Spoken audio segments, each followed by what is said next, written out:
2024년도 학부모 집합교육 교육을 시작하겠습니다. 혹시 아이들이 이 항목들에 해당하지는 않나요? 그리고 부모님들 한 번쯤 아이들과 밥을 먹으면서 경험해 보셨겠죠? 그리고 부모님들 또한 이 항목에 해당하는지 한번 생각해 보세요. 앞서 말한 항목들에 해당 사항이 많다면 아이들은 편식하는 중입니다. 편식이란 다들 잘 아시겠지만 좋아하는 몇 가지 음식만 먹는 것을 말하며, 편식이 안 좋은 이유는 아이들이 골고루 먹지 않아 영양이 불균형이 일어나 성장 부진, 면역력 저하가 발생할 수 있고, 또한 식습관 문제로 성인이 되었을 때 만성 질환의 위험이 높아질 수 있습니다. 편식이 안 좋은 이유는 아이들이 골고루 먹지 않아 영양이 불균형이 일어나 성장 부진, 면역력 저하가 발생할 수 있고, 또한 식습관 문제로 성인이 되었을 때 만성 질환의 위험이 높아질 수 있습니다. 다음으로 편식 발생 이유에 대해서 알아보겠습니다. 첫 번째, 고형식의 도입의 지연으로 아이들이 이유기 때 다양한 식품을 접해보지 못해서 이유식을 너무 늦게 시작할 경우, 또한 당분이 너무 많은 음식을 빨리 접해서 그것만 먹으려고 하여 다양한 음식을 먹지 못한 경우, 또한 아이들이 싫어한다고 생각해서 그 음식을 주지 않을 경우, 그리고 부모님이 편식하는 경우, 가족이 함께 식사하지 않고 아이만 따로 식사하는 경우, 단 음식이나 과자, 가당음료 등 간식을 너무 많이 먹는 경우가 있으며, 그리고 아이의 식사 환경이나 심리적인 요인으로는 식사 중 부모가 지나치게 간섭하는 경우, 음식을 억지로 먹게 하는 경우, 음식을 상벌로 사용하는 경우, 함께하는 즐거운 식사 환경이 제공되지 않은 경우, 심리적으로 불안하여 익숙한 것만 찾는 경우가 있습니다. 그럼 편식을 어떻게 해야 할까요? 유아기 편식은 고착된 것이 아니기 때문에 교정이 가능합니다. 우선 이유기 때를 놓치지 마세요. 영아기에는 새로운 음식을 비교적 쉽게 받아들이고, 이유기 때 음식을 단계적으로 다양한 식품을 제공하는 것이 중요합니다. 한 가지 맛의 이유식만 주면 다른 맛을 거부하여 규칙적인 식사 패턴을 잡는 것이 중요합니다. 그리고 다양한 식품을 주세요. 유아기에는 새로운 식품을 받아들이기까지 최소한 10에서 15번의 접촉이 필요하며, 아이가 안 먹는다고 해서 포기하지 말고 여러 번 접하게 합니다. 또한 아이에게 처음으로 새로운 음식을 주었을 때 맛을 보도록 권하는 것만으로도 충분하며, 한 숟갈만 먹고 더 이상 먹지 않으려고 할 때 억지로 다 먹도록 강요하지 않고 음식을 싸움의 대상으로 만들지 않도록 합니다. 새로운 음식을 줄 때는 소량으로 친숙해진 음식과 함께 주는 것이 좋습니다. 간식으로 과자나 음료수를 많이 먹지 않게 해주시고, 간식의 양과 시간을 조절하여 새끼 식사에 방해가 되지 않도록 합니다. 그리고 자녀에게 선택의 기회를 주세요.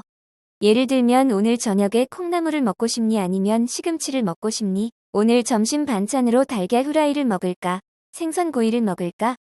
함께 장을 보러 가서 오늘 저녁에 먹을 채소 반찬을 골라볼까? 라고 해보는 건 어떨까요? 평소 식사를 준비하는 것이나 장 보는 것을 아이가 도울 수 있도록 해주세요. 아이들이 채소나 과일 씻기, 테이블 수저 놓기 등 간단한 식사 준비를 돕게 하며, 함께 식사 준비를 하면서 더 즐겁게 식사 시간을 즐길 수 있습니다. 그리고 함께 장을 보며 아이가 다양한 식품을 접하며 음식에 대한 흥미를 갖게 합니다. 부모님이 좋은 모델이 되어주는 것도 중요합니다. 아이들은 많은 것을 보고 모방하는 것을 통해 배웁니다. 가족이 먹는 모습을 보면 점차 그 음식에 친근해지고, 나는 안 먹지만 너는 먹어야 해와 같은 태도는 아이의 식습관 형성에 도움이 되지 않습니다. 식사 시간을 행복한 시간으로 만들어주고, 밥공기를 들고 아이를 쫓아다니지 마세요. 식사를 할 때는 밥상이나 식탁에서만 음식을 먹도록 하고, 일정 시간이 지나면 아이가 다 먹지 않더라도 식사를 치우도록 하며, 먹는 동안 TV나 스마트폰, 장난감, 책 등을 보지 않도록 합니다. 그리고 엄마의 인내와 분명한 의지가 필요합니다. 처음에 아이가 어떤 음식을 먹지 않더라도 엄마가 그 음식을 자주 접하게 하는 것이 중요하며, 엄마가 새로운 음식을 주는 것을 포기한다면 아이는 다양한 음식을 먹을 기회를 잃게 됩니다. 화내지 말고 포기하지 마세요. 아이들이 마음껏 뛰어놀게 해주세요. 하루 종일 집에만 있으면 자연히 활동량이 줄어들고 입맛도 없어지게 됩니다. 밖에서 재미있게 뛰어놀면 활동량이 늘어나 입맛이 좋아지고, 사물에 대한 열린 마음이 생겨 음식을 잘 받아들일 수 있습니다. 마지막으로 더욱더 아이들을 사랑해주세요. 연구 결과 어렸을 때 부모님의 무릎에서 많이 놀고 많이 포옹해주는 경우 편식 발생이 감소하는 것으로 나타났고, 자녀를 많이 사랑해주고 안아주고 관심을 가져주는 것이 편식 예방에도 도움이 될 수 있습니다. 편식하는 우리 아이를 위한 팁. 첫째, 흰 우유는 쳐다도 안 보는 아이는 조금씩 천천히 맛보는 것부터 시작합니다. 둘째, 우유를 좋아해서 우유만 먹는 아이는 우유 외에 다양한 음식을 접할 수 있게 합니다. 셋째, 시금치, 브로콜리, 양파, 당근 등 채소만 골라 뱉는 아이는 모양을 다양하게 만들어 호기심을 자극합니다. 넷째, 간식에 재미난 이름을 붙여 아이가 흥미를 가질 수 있도록 합니다.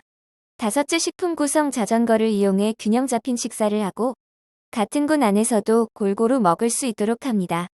다음으로 식중독 예방 교육을 시작하겠습니다. 식중독의 정의는 식품의 섭취로 인체에 유해한 미생물 또는 유독물질에 의하여 발생하였거나 발생한 것으로 판단되는 감염성 질환 또는 독소형 질환을 말하며 일반적으로 구토, 설사, 발열 등의 증상을 나타내며 원인 물질에 따라 잠복기와 증상의 정도가 다르게 나타나는 것을 말합니다. 발생하는 이유는 식품 구입 시 안전하지 못한 식품 원료를 사용하거나 식품 취급 시 미생물에 오염된 음식물을 섭취, 개인 위생이 불량하여 식중독이 발생할 수 있습니다. 식중독의 원인 중 가장 많은 원인은 세균 중 살모넬라, 황세포 도상구균, 장염비브리오균이 있습니다. 식품이 병을 일으키는 경우는 첫째, 불결한 조리도구, 용기로 인한 교차오염, 부적절하게 조리된 식품을 조리 후 부적절하게 보관한 음식, 부적절한 개인위생, 신선하지 않거나 위해 물질에 오염된 식품을 섭취하였을 때 발생합니다.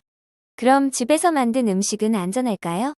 한꺼번에 많은 식품을 구입하여 보관하는 경우, 식품을 상온에 보관하는 경우, 김밥 등 여러 식품이 섞인 음식의 경우 위생관리를 소홀히 하면 식중독은 어디에서나 발생 가능합니다. 식중독은 언제 조심해야 할까요?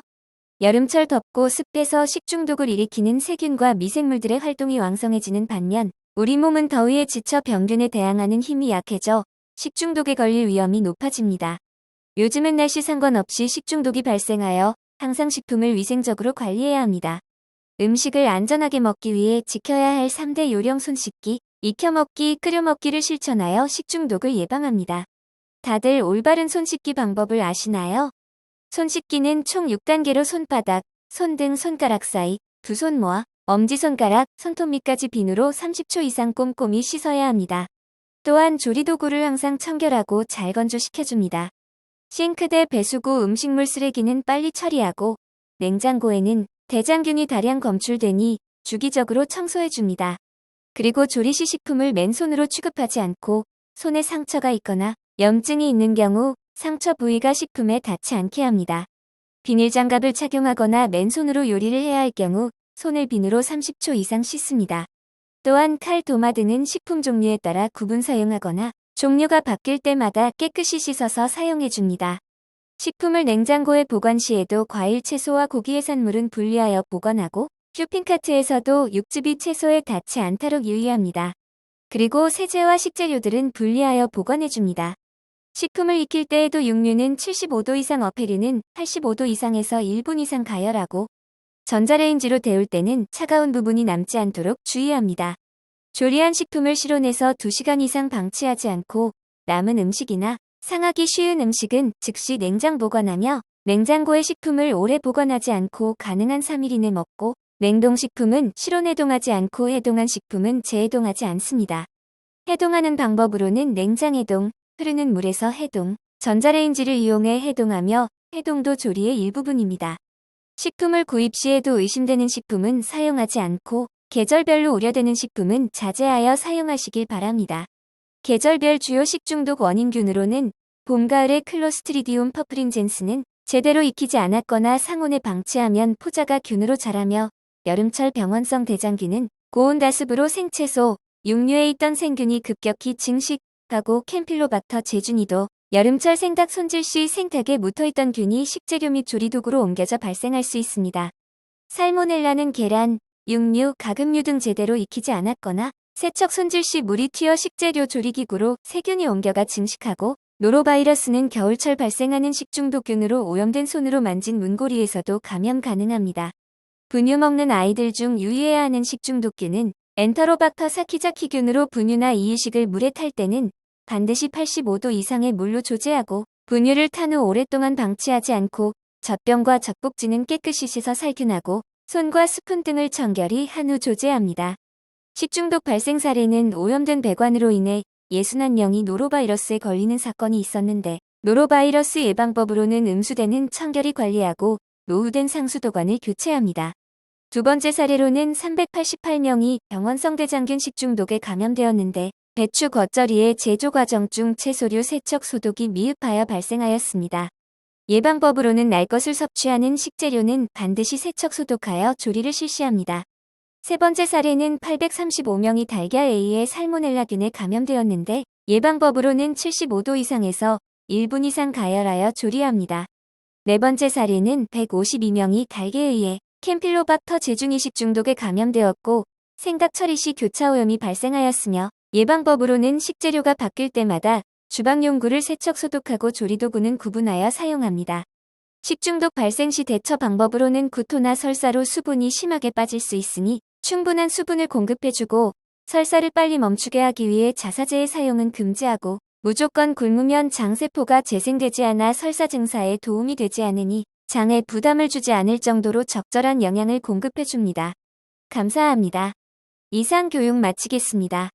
다음으로 율란을 품은 떡갈비에 대한 요리 방법에 대하여 설명하겠습니다. 율란은 전통 궁중 음식으로 밤을 찐 다음 곱게 내려 밥 모양으로 비춰낸 고급 음식입니다. 재료는 표를 참고하시고 조리 방법으로는 첫 번째로 밤은 김이 오른 찜기에 1시간 찐 뒤 속을 파내어 체에 한번 걸러냅니다. 두 번째 걸러낸 밤에 올리고당과 계피가루를 넣고 치댄 뒤 길쭉한 기둥 모양으로 성형합니다. 세 번째 볼에 설탕, 맛술, 다진 대파, 다진 마늘, 참기름, 천일염, 후추, 진간장, 올리고당을 넣고 섞어둡니다. 네 번째 볼에 고기와 양념을 넣고 잘 치댄 후 한 입 크기로 나눠 펼친 뒤 가운데에 율란을 넣고 말아 떡갈비를 만듭니다. 다섯째 180도로 예열한 유분에 15분간 굽습니다. 여섯째 부추는 2cm 길이로 썰어 올리고당, 참기름, 식초를 넣고 버무립니다. 마지막으로 접시에 떡갈비와 부추 무침을 올려내고 취향에 따라 잣가루를 곁들여줍니다.